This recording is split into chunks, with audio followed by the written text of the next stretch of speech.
here we are for episode 2 of the ChrisCross Media Podcast. I'm your host, Chris Topher, and I'm here. Last week I gave him a huge introduction, and I'm just going to say, it's Christian. It's Christian. It's pretty much Chris, but I have a chin. That's it. What are you saying? I have no chin? No, you have a topher. A topher? I'm picturing a topher, a be. chin. Oh! That's so nasty. That reminds me of Spy Kids. Remember the Spy Kids? They have the toe henchmen. Do you remember those guys? No, the only thing I Or remember from thumbs, Spy Kids is that I think George Lopez was on Spy Kids. He was, what's the third one? With Sylvester Stallone? Yeah, it's the only one that matters because of George. No. Those movies are weird. I love how George keeps coming up on the podcast.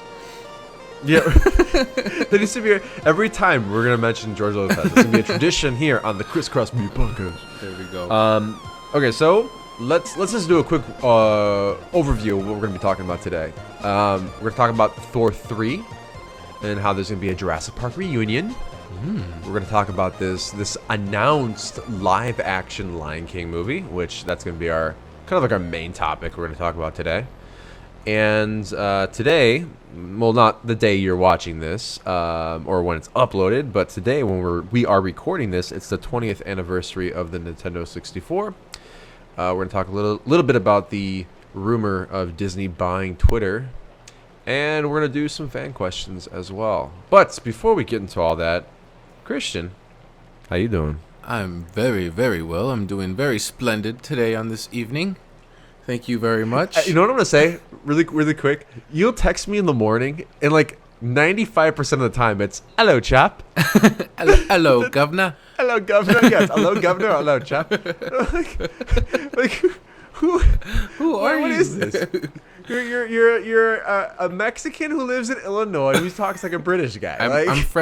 I'm fresh out of Europe into Ellis Island, man. I just got here. Okay. Okay. Let's see. What have I been up to this week? Yeah, what have you been up to? Same old. Still at work, making that money. You know what I'm saying?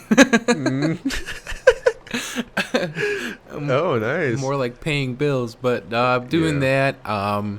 Little update on the ankle. Got to give a little update on that. Let's hear that. I want some ankle update right now. Ankle update is it's doing a little better. I finally went on a run. I tried running a mile. That did not happen. I probably ran about half of it on and off. But from not running for 5 months to jumping back into it, that's decent. Yeah, and I'm still pretty heavy, but hey, I'm gonna run again tomorrow, and probably gonna run when you guys are seeing this video. So cheer me on. Yep. And that's pretty much all I've been up to. Just trying to get back into my healthy lifestyle and making money to pay bills. So what have you been up to? Bill, like Bill Clinton? How many bills do you know? A lot of bills. Way too many bills. I should be making friends with dollar bills, but I haven't met those guys yet. Well, I wish you the best of luck. Oh, thank you. Yeah, well, same old from last week. I been editing. I listened to a podcast. I don't know if you heard of it. ChrisCross Media Podcast number 1. Ooh, shameless. Shameless plug. Plugging the show that you're currently listening to. But I was actually on a fun podcast called the Jurassic Park Podcast that was uploaded this week. That was really fun. So shout out to Brad, the host of that show. Check it out. And I'm also working on next week's video, which I'll tease. It's a little series. It's called I forgot the name. Nice, Chris. Oh, it's called. Give me a second. It's called They Should Make. That's the title. They should make. There you go. and oh god, I'm getting lightheaded. And so each week I'm going to talk about, much like Scrapped, but it's gonna be They Should Make This or They Should Make That. And next week, the first episode, I'm gonna do They Should Make Donkey Kong Country Maker. You dropped the ball. Now they know. Well, What do you think? Someone's gonna zoom in and make a video before me? Well, now I can release all the pictures you sent me and spread it out. What pictures? Don't show them those pictures. Don't do it. Don't do it, man. I also got a huge haircut. Yeah, you did. Which maybe I'm gonna throw a picture. Yeah, maybe. you did. And for those listening on SoundCloud, sorry, but yeah, I got a pretty significant haircut, which I never thought I would do, but I'm digging it. I like it, and it's fun. I like it too. Thank you. You look like an attractive Skrillex if I were into guys. Which, I mean, it's cool if you're into guys. It's cool. I don't discriminate. But if I was into guys... Thank you. Mm-hmm. Well, I'm glad that I am...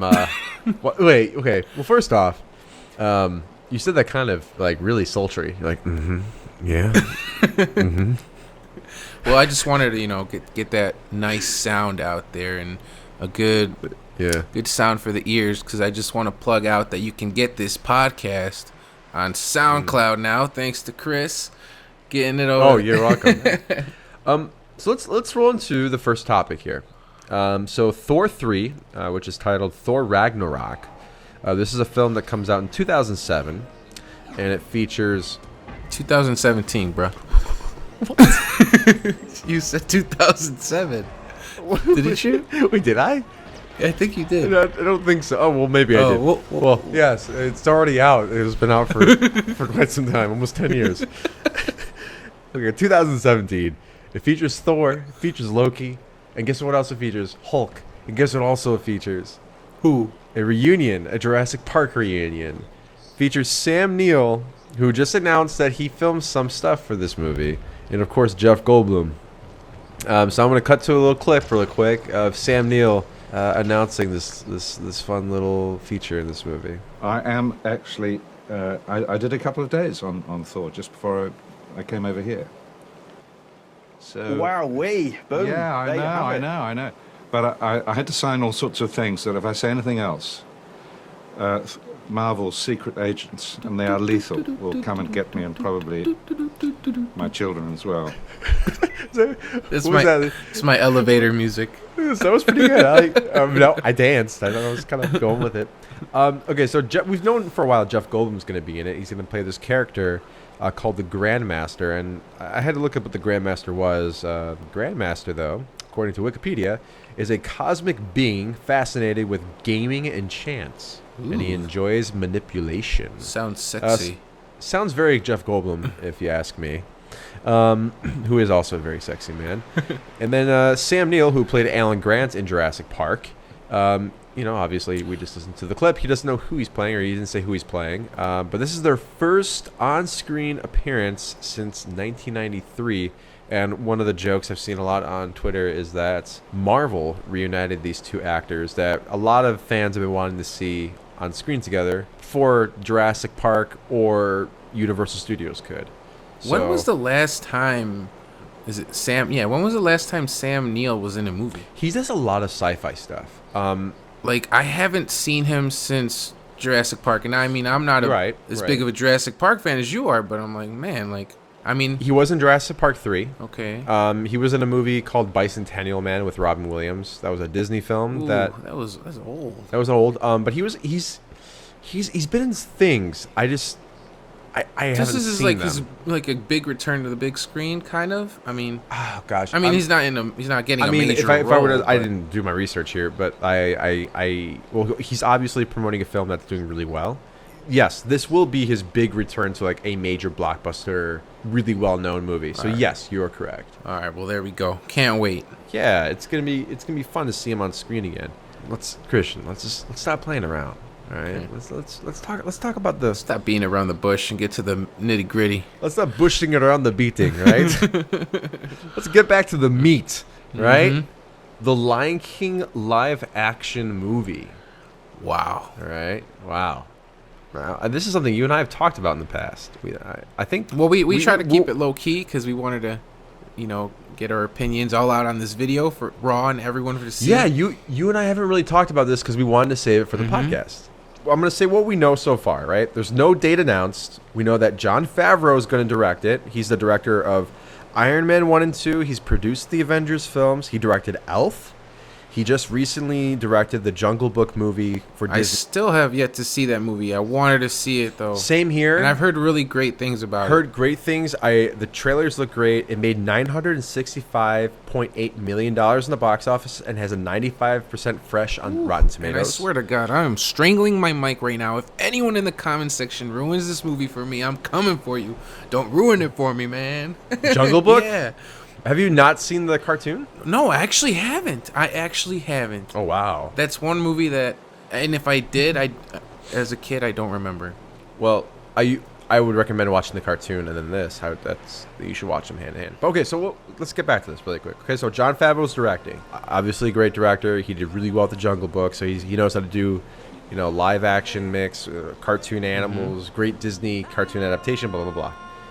All we know is that it's going to feature music from the movie, from the Lion King film, and it's a reimagining of the story. So what does that mean? We don't know. Like that word. So yes and no. Yes. I've had bad experiences with reimaginations. Let me ask you. So you're excited for this? Oh yeah, of course. You and I are both very, very, very big Lion King fans. This is our movies. I would say it's probably in my top 5, maybe. No, this is top 1. This is right here. Yeah. For me. Yeah, I mean, you've seen a lot more movies. But for me, it's a toss up between Jurassic Park, Jaws, and Lion King. That's always depends on what day of the week it is, right? Those are my favorite 3 movies. But I always have Lion King on my phone. That's a movie I always have on my phone. Whenever I have a bad day or a sad day, I always watch The Lion King. I speed up after. Yeah, you skip that part. That part. That part. Which that's gonna suck live action. Oh man. I just realized that's gonna be a thing. That's the first thing I thought of. I'm like, oh my! I just thought of it now. How are they gonna kill Mufasa? Don't kill Mufasa, please. If you reimagine it, don't kill Mufasa. Keep him paralyzed or something, man. Don't kill him. Don't do this to me again. They put him in the body. No, what they should do? They should get him the cat cones. When the dog has surgery or cat has surgery, they put a cone on him. Okay, so here we go. So live action. So you're excited. I'm excited. We're both Lion King fans. We had a Lion King month. We did a Let's Play. We did a script reading. I've been a fan. I was Simba for Halloween when I was 5. I had a Lion King bedroom. So did I. All my bed sheets, my what do you call it? The window drapes. I had the trash. I had everything. Mm-hmm. Same here. Night lights. I had a rug. I had a rug made out of Simba's fur, man. I was balling out when I. You don't want to tell people what that was. Oh, Peter alert. So here's the thing. So a lot of people are excited. This is the response I've been seeing a lot, right? I'm excited. The Jungle Book was great, but you better not screw this up, or I'll be mad. And the only reason I'm very excited about this, from what I hear, the Jungle Book was good. And I know Jon Favreau is a good director. He knows how to tell stories. But when you think about it, Lion King is very much just animals. Yeah. And so this is just going to be an 3D animated Lion King movie. It's not going to be. They say it's live action, but how will this be live action? Now, I'm going to get your take on that, but I have a couple of ideas of how they can go about this. Okay. But yeah, what do you think about that? Well, I was actually talking about this at work today because I've been so excited. I've been telling everyone, hey, did you hear that the Lion King's getting a live action movie, And the first thing that came to mind was that there were no humans in the Lion King, and as you're saying, in order for it to be a live action, there has to be some humans, right? Or some element of live action. There's some element. Yeah. And the first person or character from the Lion King that came to mind that could be humanified or replaced or something was Rafiki. I feel like since he's the wise character in the movie and he actually talks some sense into Simba, then maybe he can be a tribal person or something that lives in the woods, and instead of him being a monkey, it'll just be a person instead, because we were related, right? We're related to the monkeys. Yeah, we go Darwin on us, right? So I have a similar idea that's a little bit different, but similar. I see where you're going with this. My idea is to blend the Lion King on Broadway show and the Lion King animated show. See, I've never seen this, so I didn't even think of that. This is my idea. And I think it'd be really interesting if you open up with like a tribe or like a village of people, and you have a Rafiki type character. In the Broadway show, it's usually a female playing Rafiki, telling the like story of the Lion King. And I think it'd be really interesting if it's night or around a fire, and this woman tells the legend of the Lion King, like she's telling a story, and then as she's telling the story, she's narrating this thing, it cuts to the film, which is then the Lion King, and it's animated live action. You don't have to animate the backdrops or anything. That could be all shot real locations, but you digitally animate the animals in the film. And then you keep cutting back, like there's parts where it cuts back to Rafiki, and it goes back and forth just like that. I think that would be a great way to go about a live action movie. I like that idea. Like I said, I've never seen the show. It's one of the shows that I've been dying to see. Beautiful. And my girlfriend loves drama and all that stuff, so I'm sure she'd be down to see the Lion King Broadway show. Absolutely. But yeah, it's a great idea, man. And then just to kind of give you guys some numbers, the Lion King it made $968 million in the box office, has won 2 Grammys. The Broadway show has 6 Tonys. And this is a blurb from a website I got. The Lion King's worldwide gross exceeds that of any film or Broadway show in the box office histories. This is one of Disney's big movies. Let me ask you this. And this is something that I've been thinking about. Do you think, because these are going to be animated characters still, to an extent, do you think that any of the original cast will return? I hope James Earl Jones... That's what I said. Like, he has to be there. He has to. He's Mufasa. He is Mufasa. He has to reprise that role. Nobody deserves or should do Mufasa. I think the only returning characters should be Mufasa, Timon and Pumbaa. Exactly. Yeah. That's exactly what I was going to say. Because those are 2 iconic in terms of voices. And, they've had...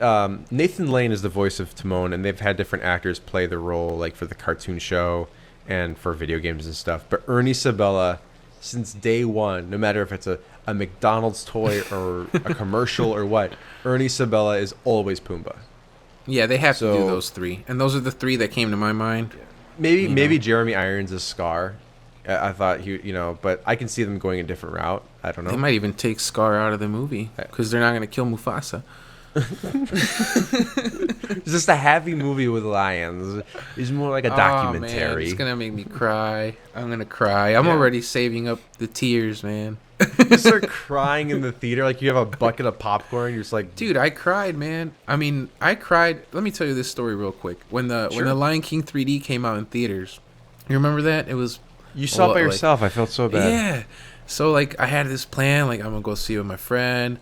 That didn't happen, and like I was inviting people to go. No one wanted to go with me, and it was the last day to see The Lion King in 3D. And I'm like, man, this is my favorite movie. So not only does this scene come up, which is already gonna make me cry, I'm over here like, man, I'm like forever alone in this theater by myself. Like no one was there. It was just what happened? Me. Why didn't we go together? I don't know. I don't remember. But there I was, just by myself, watching The Lion King. But, like, that's how dedicated I was, like, and how much I love this movie. That I would put myself through so much pain just to see the movie. But so they better not ruin it. Poor thing. They better not ruin it. They better not. Well, let's make sure we see this movie together. Oh, yeah. So we're reminiscing, right? Right? We're thinking of the past. Let me make you feel old for a second. Today, the Nintendo 64 turned 20 years old. Damn. Yeah. Happy birthday. Nintendo 64, September 29, 1996. In Japan, it was June 23rd, 1996. So here's some fun facts about the Nintendo 64. Did you know it retired late 2003? I did not know that. Well, now you know. Did you know its code name was Project Reality? No, I did not know Did that. you know? God, you're going to get me every time. The slogan was get in or get out. That and I did know. My favorite 2 systems are the N64 and the Super Nintendo, but I think the N64 has a sweeter spot in my heart. I remember all the colored controllers, and I had a Pikachu system. I had a normal system. I have a fun story of how I got the Nintendo. Let's hear your memories. What's your thoughts on the N64? And, do you have any favorite games? Let me see. Let me take a trip down memory lane. Let me remember here. Well, the N64 for me was actually a hand-me-down system. It was the first system that was handed down to me. Shout out to my cousin Steve. He was the previous owner. So I would go over to his house. And Steve was actually in a ChrisCross video. I just remembered. Oh, yeah? He was in Toys R Us video. Oh, yeah, that's right. For the Zuzu pet one. And he played a person in Toys R Us that we weren't supposed to know. Or like act like you don't know us. Yeah, so you've met Steve, so shout out to Steve. So yeah, I would go over to his house to play, and we'd play Turok. I remember he had GoldenEye. We played Smash Brothers. I don't think he ever had Zelda though. But yeah, so the years went on, and I'm like, man, I was stuck with my Super Nintendo, which was not bad at all, because I love that game. I mean, that game system. But eventually, my aunt, his mom, sold it and was looking to sell it. And my mom got it off of her, and that's how I got my N64. So I ended up getting it from him. I got all the games and stuff. And then I later on ended up buying Pokemon Stadium. That was the first game that I bought for the N64. God. And I love that game. And such a good game. The only thing I have left of my N64, because it was sent to Mexico later on, is that game pack that went in the back of the controller that housed the Game Boy games. That's why I love the N64, because it was the first time I was able to play my Game Boy games on the big screen. Even though Isn't that cool? There was a Super Game Boy on the Super Nintendo, but Neither I never did I. had that No, one. but that was such a cool feature. That is like one of my favorite memories, was like playing all my Pokemon games, playing Mario, all on the big screen. I will never forget when Pokemon Stadium came out. Everyone was freaking out. My story is a little bit different how I got mine. I think I've told this story on ChrisCross before, but I'll say it again for the podcast. Oh, viewers. yeah, I remember now. So my family was buying a new car. We were buying a Ford Windstar, which is a minivan. And there was a deal that you buy the Windstar, you get a Nintendo 64. And I remember going to the dealership with my family, and they had like this big Mario promotion and stuff like that. And we didn't buy the car for the system, but like I was like, yeah, let's get this one. Let's get this one. I was so excited. And I'll never forget, this was right around the time when my sister was born. We went home and I really wanted to play. So we hooked it up really quick and popped in Mario Kart. And I remember we played the Wario Stadium and I was Wario. And I didn't even get to finish the level because we had to go to the hospital for my mom's checkup or an ultrasound. I forget exactly what it was, but I just remember like sitting there in front of the TV, and Wario was just sitting there idle, and like he's just like the smoke was coming out of the exhaust, and I'm like, this game is so pretty. It was such a cool moment. That's the level with like all the hills, right? It's like a dirt bike trail, like indoor stadium. I love that level, and N64 is my favorite system. I have to say my favorite game, like just recently, I bought on the Virtual Console, Wii U Virtual Console, I bought Super Mario 64. When I need some downtime or, I need a couple minutes to just kind of mellow out, I play Mario 64. I do love Ocarina of Time, of course, Smash Brothers, Pokemon Stadium. There's so many games. I didn't mention my favorite game, did I? No, I don't think you did. It's really weird. I don't think anyone would pick this. Earthworm Jim. But no, my favorite game on the N64, and I have so many memories with this game, is WrestleMania 2000. WWF WrestleMania 2000. Okay. Dude, that game was awesome. I've heard great I haven't played it, but I heard great things. Because back in those days, my cousins had PlayStation, and I had N64, so the graphical comparison between both wrestling games was like night and day. Obviously, the PlayStation had better graphics, but all my cousins preferred to play on the N64 just because of like how crazy the polygon characters looked, and they had blood and it just splattered all over your face, and that's like we hooked up 4 controllers and they all had different colors, and that's like one of my favorite memories with my favorite game, WrestleMania 2000. Shout out. Gosh, and you know what's fun? Like a lot of those, I think like the N64, more so than I think any other game system. I could be wrong. I think it's more of an opinion thing, but to me, has the most like replayability. whatever TV I have, I always have an N64 hooked up. And I always will go back. I play the original Smash. I play Mario 64. I'm playing Ocarina. I replayed Ocarina so many times. I've replayed Mario 64 so many times. How many times?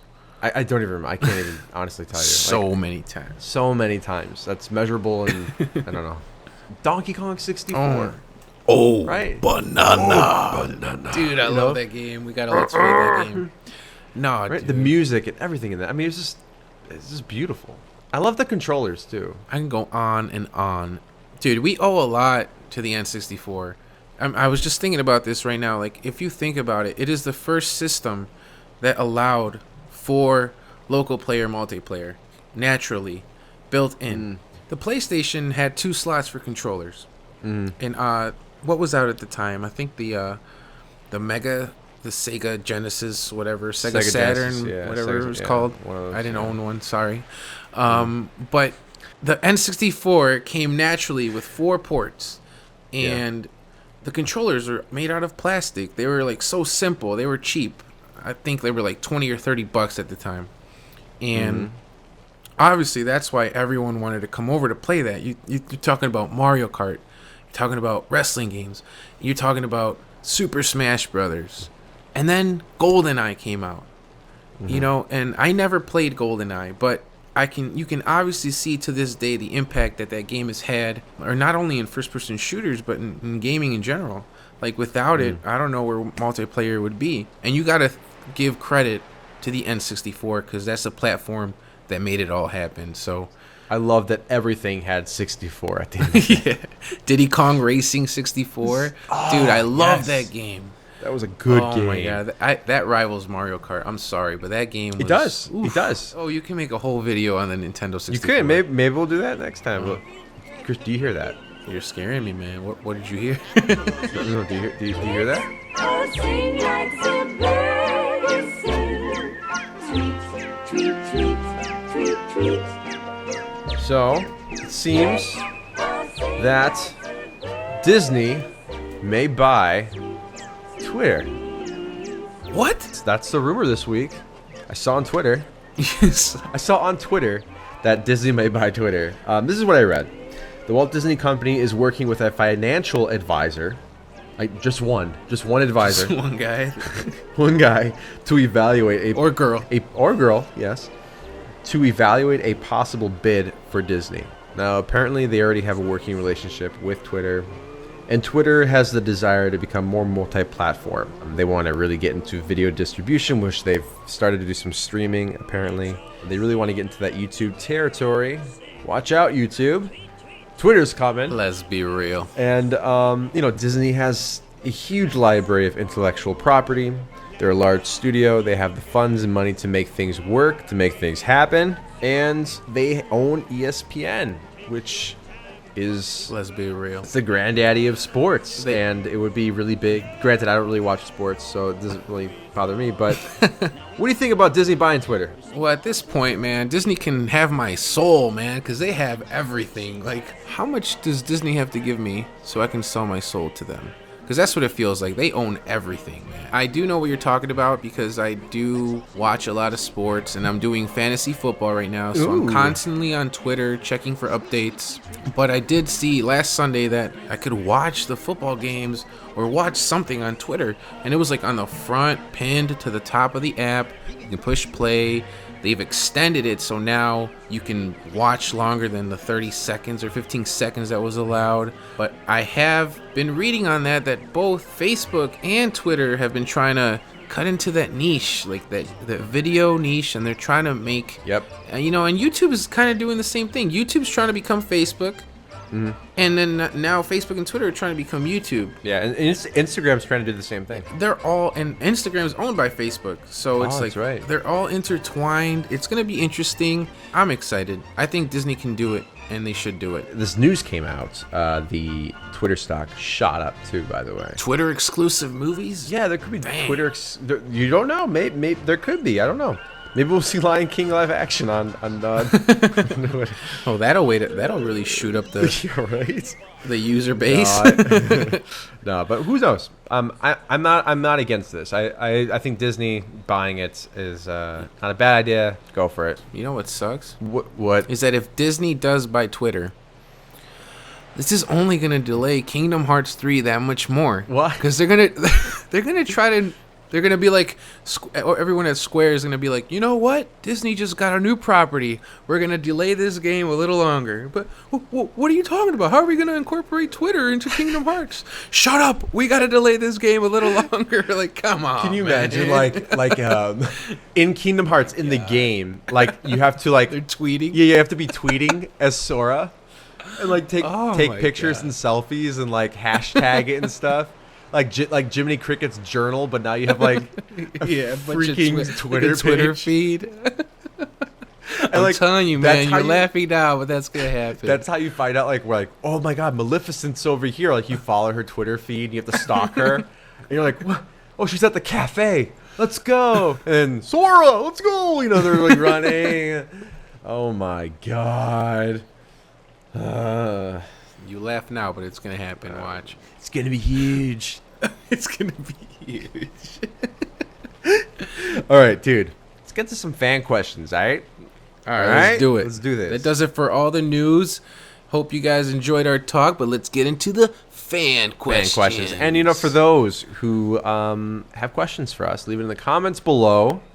If you're watching on Twitter, or not Twitter, YouTube. Hey, who knows?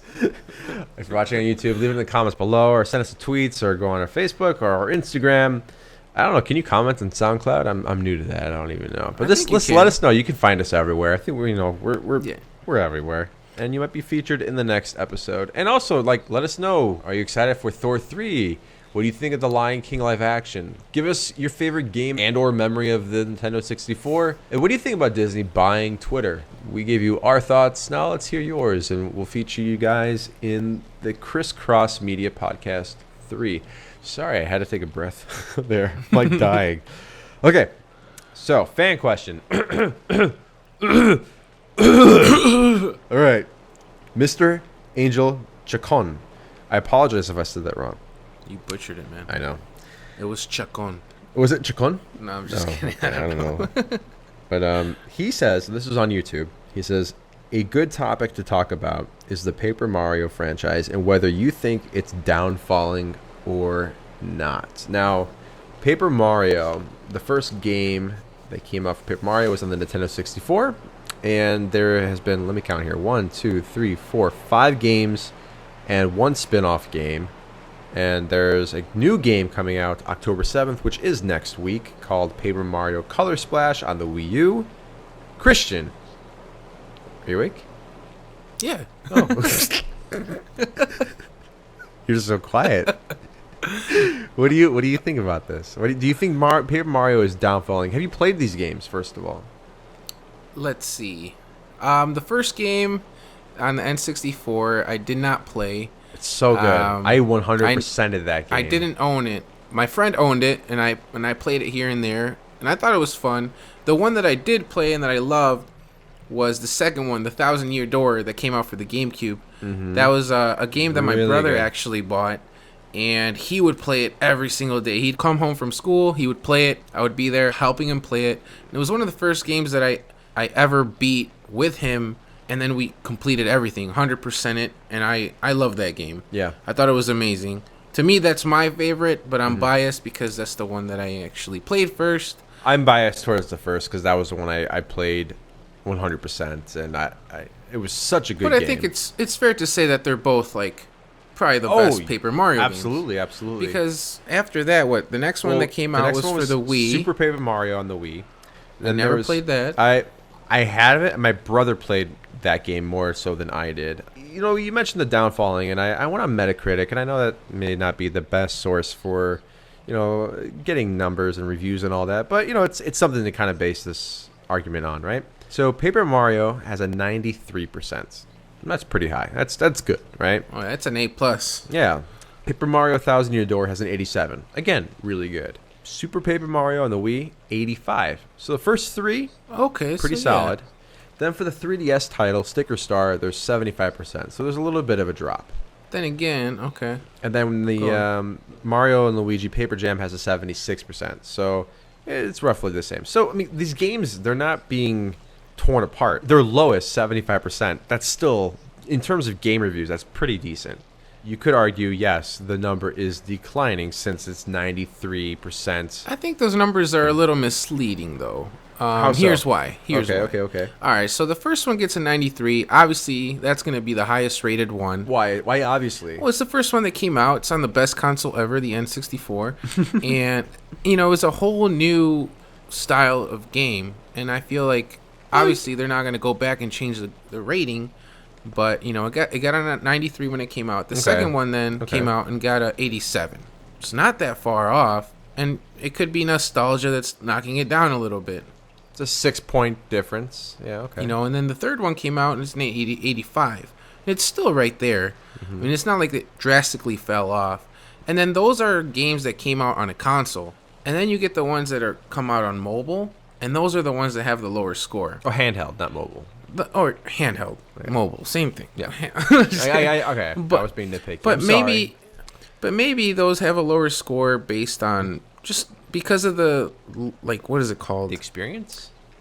The capabilities of the system, like the limits of the system, or the game mechanics were very limited because of the power of the engine. Well, it's funny you say that. They did change the battle system for Paper Mario Sticker Star, so that was different. I don't know if that was a limitation of the system, or they just wanted to change it up and make that experience different. I saw the trailer for Paper Mario Color Splash, and from what I understand, they're using the same system as Sticker Star, so as the 3DS title. Okay, no good. So a lot of people are not too happy about that, but from the trailer, from what I saw, it looks gorgeous. The graphics, it just looks... I haven't seen it. It looks beautiful. I mean, I'm gonna have to check it out, but I mean, that in itself, the fact that not that I am the end all be all of Nintendo things, but I haven't seen anything on it.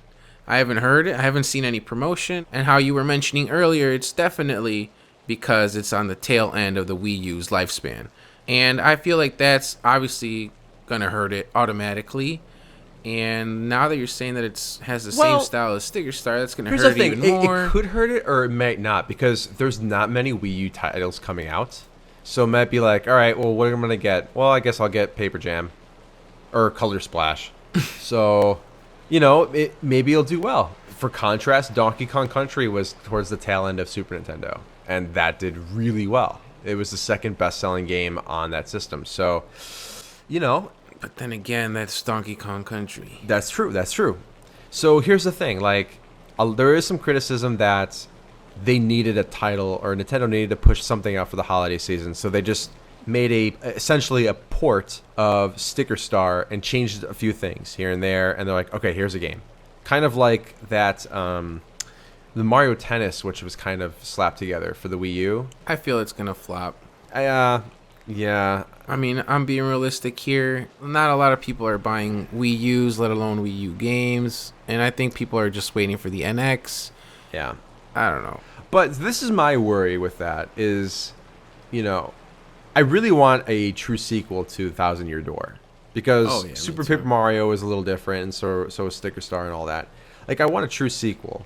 And I'm worried that Nintendo's going to look at this and be like, Color Splash didn't sell too well, so... Let's scrap Paper Mario. Let's scrap Paper Mario. But, no, that's not the reason why it wasn't good.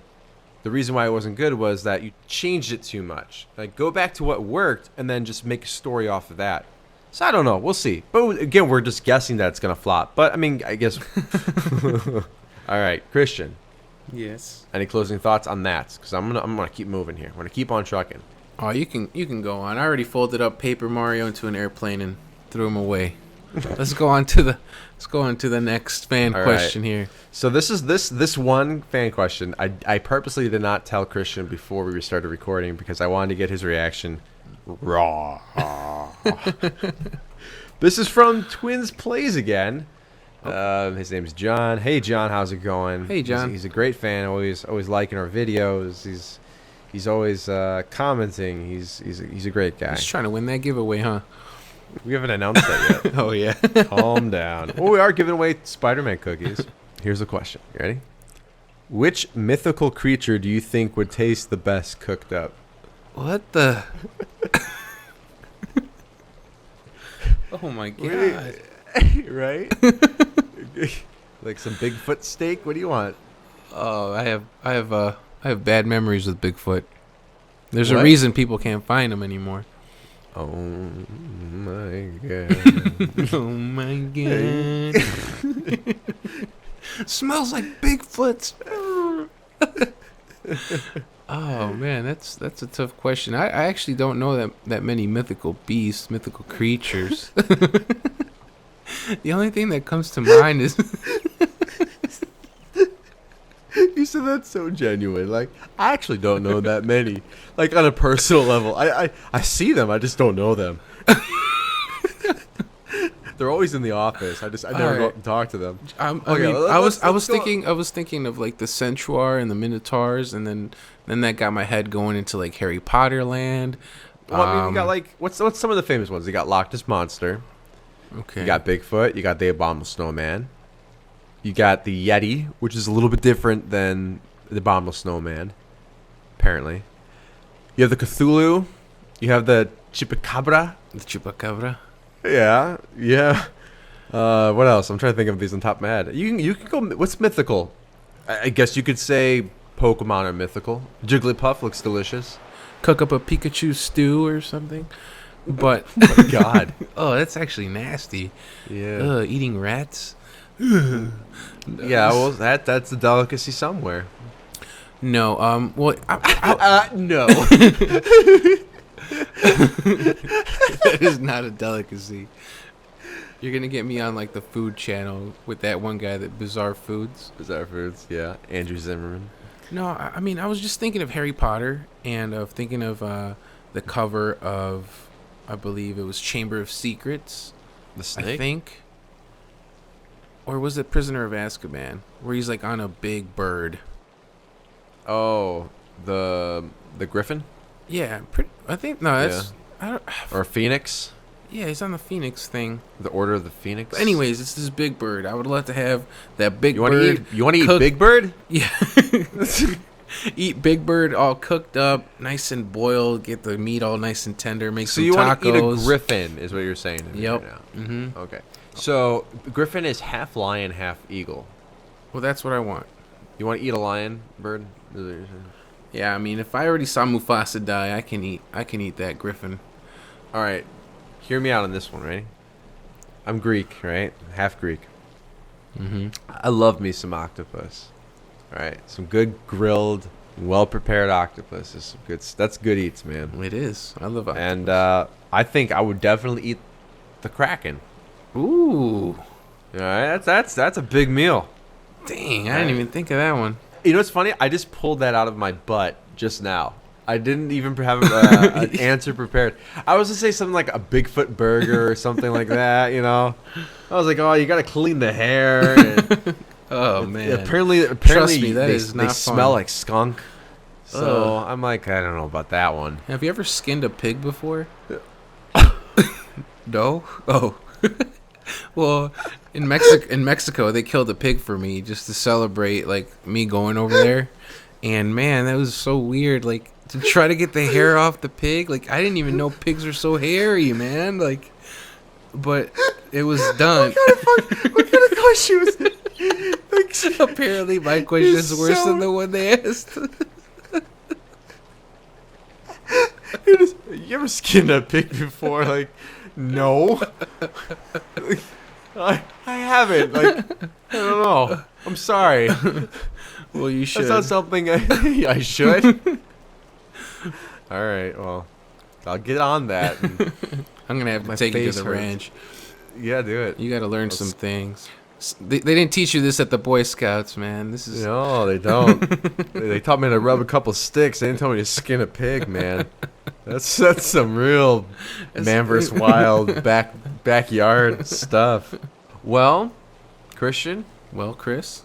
you know that I think that's we're coming to an end here on our ChrisCross Media podcast. Did you have a good time? I did, man. I had a blast. Got the laugh out of me. Yeah. Lost a couple pounds laughing that hard. They say the best. I was gonna say the best laughter is medicine. Yes, and I killed 2 stones with 1 bird. There you go. A lot of bushing around the beating, like A lot of bushing. a lot of bushing around the beating. So, like I said, I'm gonna make an upload on Tuesday. We're uploading Tuesdays and Saturdays. Saturday is dedicated for ChrisCross Media Podcast. Next Tuesday, I'm uploading the They Should Make Donkey Kong Maker, which I'm very excited to show you guys. I've been working on that for a while. And as always, check out the series Scrapped. Well, you got all that stuff going on, but since you did give him a hint about Donkey Kong Maker, do you want to give him a hint that we were talking about this earlier, that I have 2 episodes left for my Super Mario World Let's Play that I have edited and everything's chopped up, ready to go. I just needed audio, and Chris was like, well, let me be on it. And I'm just like, well, duh, like, let's make it happen.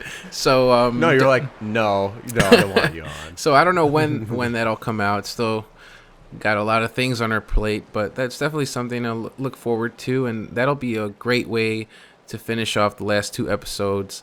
And it'll tie in, and you'll see how I edit it. But it'll be good. And that's a possible tease for future things to come for ChrisCross. See what we did there? We're not only good at just making babies, we're good at what? What? No. What? This podcast is run off. My mom watches this, right? Like, that's... What are you talking about? Sorry, Mrs. Pavlov. New phone. Who's this? Next caller, please. Well, I think that it's at that time of the night where we need to put you to sleep. Nothing good happens after 2 a.m., bro. Nothing good happens after 2 a.m. No, but guys, thanks for watching. And as always, I want to thank you for watching and supporting and liking our videos and sharing our videos. There's been a lot of action on Twitter lately, and just the comments.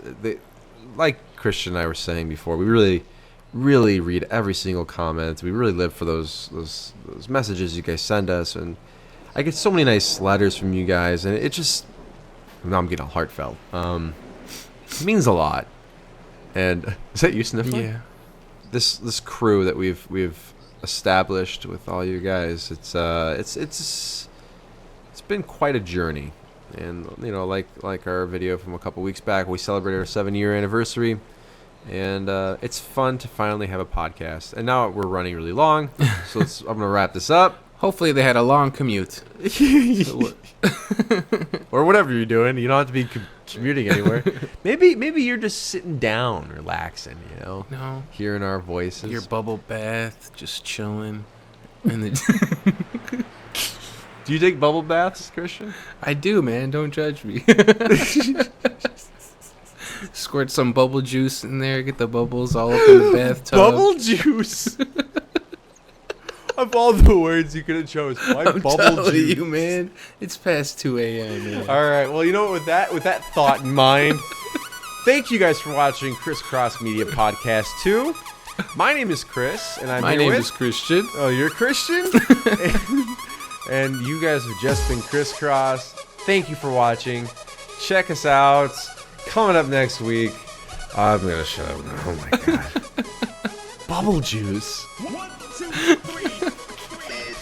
We squirt some of that. I'm picturing you in the bathtub. Your feet are, going back, like swimming, kicking in the water, squirting that bubble juice. Oh my god.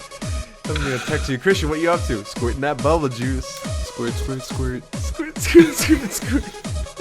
Alright, I'm cutting this audio.